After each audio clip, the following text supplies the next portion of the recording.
Hello everyone, welcome back on my YouTube channel. आज हम discuss करेंगे टर्न अराउंड स्ट्रेटजी के बारे में। This topic is related to strategic management and business policy. ठीक है, चलिए स्टार्ट कर लेते हैं। इससे पहले मैं आपको बता दूं थोड़ा कॉन्सेप्ट स्ट्रेटेजिक मैनेजमेंट का। What is strategic management? Strategic management is defined in the process where जो strategist make plan, they are doing decision making for formulation, implementation, evaluation of strategy to complete their task and objectives। ठीक है, तो वो क्या है? Strategic management है। तो strategic management में हम क्या कर रहे हैं? प्रॉपरली प्लानिंग कर रहे हैं, डिसीजन मेकिंग कर रहे हैं कि किस तरीके से अपने ऑर्गेनाइजेशन के जो भी गोल्स और ऑब्जेक्टिव्स हैं उनको हम अचीव कर सकते हैं। तो वो हमारी क्या है? Strategic management. You have to formulate a fruitful strategy, implementation and evaluation and controlling a part of strategic management. ठीक है, how can you achieve your goals and objectives?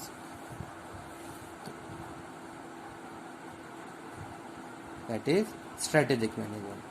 अब कोई भी ऑर्गेनाइजेशन किसी भी स्ट्रेटेजी पे काम करके अपनी ऑर्गेनाइजेशन को रन करती है। अब उसमें कुछ सिचुएशन ऐसी आ जाती हैं कि कंटिन्यूस आपको लॉस होता जा रहा है। ठीक है, आप जिस भी स्ट्रेटेजी पे काम कर रहे हो उसमें आपको प्रॉफिट जनरेट नहीं हो रहा है, या फिर आप अच्छे से अपने फंक्शंस को परफॉर्म नहीं कर पा रहे हो। तो in that case there is a need to change your existing strategy. तो ऐसे केसेस में आपको ज़रूरत है कि आप अपनी एग्जिस्टिंग स्ट्रेटजी को चेंज कर दें, ट्रांसफॉर्म कर दें, कन्वर्ट कर दें। ठीक है, ताकि आप जो भी प्रेजेंट में जो भी सिचुएशन फेस कर रहे हो वो द्वारा आप फेस ना करो। ठीक है, तो वो यहाँ हम बात कर रहे हैं। Turn around strategy means convert, change or transform a loss-making company into profit-making company. It helps the sick company to stand once again in the market। ठीक है, जो टर्न अराउंड स्ट्रेटजी है बहुत ज़्यादा फ्रूटफुल है, बहुत ज़्यादा बेनिफिशियल है। किसके लिए? उन कंडीशंस में जब कोई भी फर्म अच्छे से अपने फंक्शंस को परफॉर्म नहीं कर पा रही है, अपने राइवल्स को compete नहीं कर पा रही है और इनस्टेबल है to perform all the functions.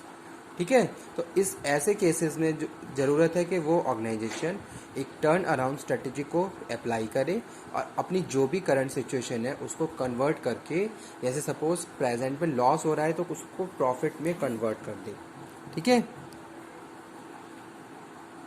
तो वो यहाँ पे हमने बात करी।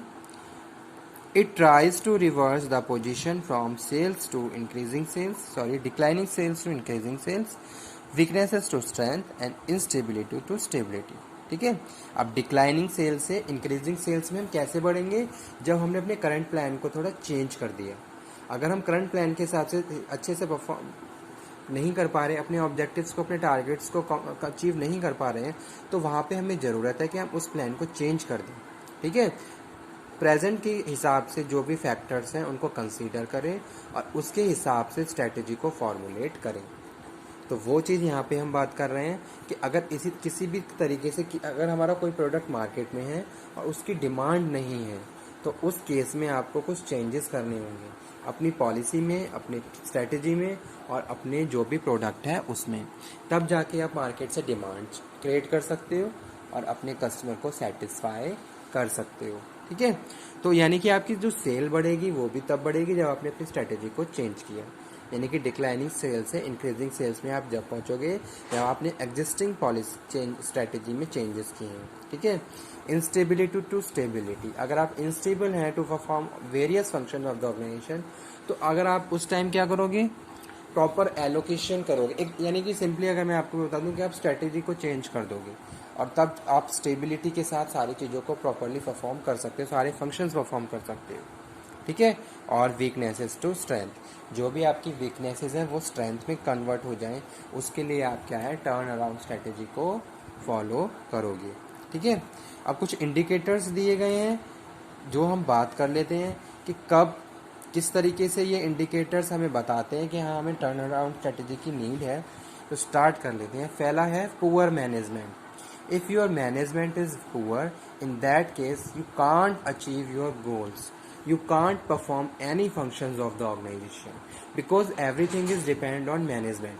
Management decide future plan, management make a policy, management formulate a strategy. If management is poor, then you can't perform any functions in any activity in the organization. तो उस case में भी क्या है, फिर स्ट्रेटेजी की, एक नई स्ट्रेटेजी की जरूरत है. ठीक है. Continuous you are facing loss is a second indicators. Continuous आप लॉस फेस कर रहे हो, किसी भी स्टेज पे आपको प्रॉफिट गेन नहीं हो रहा है, बेनिफिट नहीं हो रहा है, आपको लॉस ही लॉस होता जा रहा है. तो उस केस में फिर आपको ज़रूरत है कि आप करंट प्लान को चेंज कर दें, स्ट्रैटेजी को चेंज कर दें. ठीक है. या फिर रॉन्ग कॉर्पोरेट स्ट्रैटेजी, आपने रॉन्ग कॉर्पोरेट स्ट्रैटेजी को फॉर्मुलेट किया हुआ है. नेगेटिव कैश फ्लो प्रॉपर नहीं है. ठीक है. एक कंडीशन ऐसी आ गई है, आपने बहुत सारा फंड रेस कर रखा है, बहुत सारे डेप्ट्स आपके ऊपर हैं, तो उस केस में भी फिर आपको ज़रूरत है, लेकिन आप चाहते हो कि आप अपनी ऑर्गेनाइजेशन को प्रॉपरली रन करो. तो उस केस में टाइम पे आप क्या करोगे, टर्न अराउंड स्ट्रेटजी को फॉलो करोगे. ठीक है. High employ attrition rate. ठीक है. कभी कभी ऐसा होता है एम्प्लॉय स्विच करके जाते रहते हैं, ये एक तरीके से सेकंड इंडिकेटर बता रहा हूँ मैं. तो उस केस में आपको प्रॉपरली ये फाइंड आउट करना है, why employees are switching my organization, what are the reason behind that employee continues switching my organization. Exit interview के जरिए आप उन सारे पॉइंट को प्रॉपरली फाइंड आउट कर रहे हो कि क्या ऐसा रीज़न है जो हमारे ट्रस्ट वर्दी एम्प्लॉयज़ हैं वो हमारी ऑर्गेनाइजेशन को स्विच कर रहे हैं. ठीक है. यानी कि एम्प्लॉयज़ को भी ऐसा लग रहा है कि हमारा फ्यूचर यहाँ पे ब्राइट नहीं है.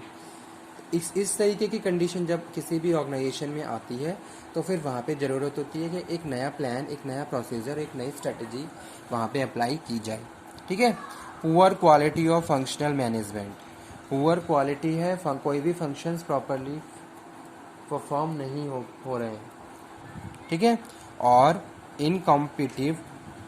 Uncompetitive product and services.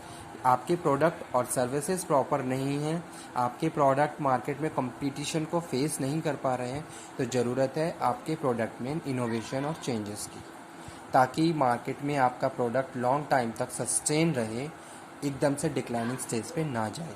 ठीक है. जैसे आपने पढ़ा होगा PLC की साइकिल, प्रोडक्ट लाइफ साइकिल, तो मैच्योरिटी लेवल तक किस तरीके से पहुंचता है प्रोडक्ट, प्रॉपरली आपको पता है, एकदम डिक्लाइनिंग स्टेज पे प्रोडक्ट ना जाए. ठीक है. तो वो हमने बात करी. Uncompetitive product and services also a indicator to formulate a turn around strategy. ठीक है. इसी तरीके से हम बात कर रहे हैं डिक्लाइनिंग मार्केट शेयर, आपका मार्केट शेयर डिक्लाइन होता जा रहा है, तो उस केस में भी आपको ज़रूरत है टर्न अराउंड स्ट्रेटेजी की. ठीक है. तो ये था आज का topic. Thank you very much.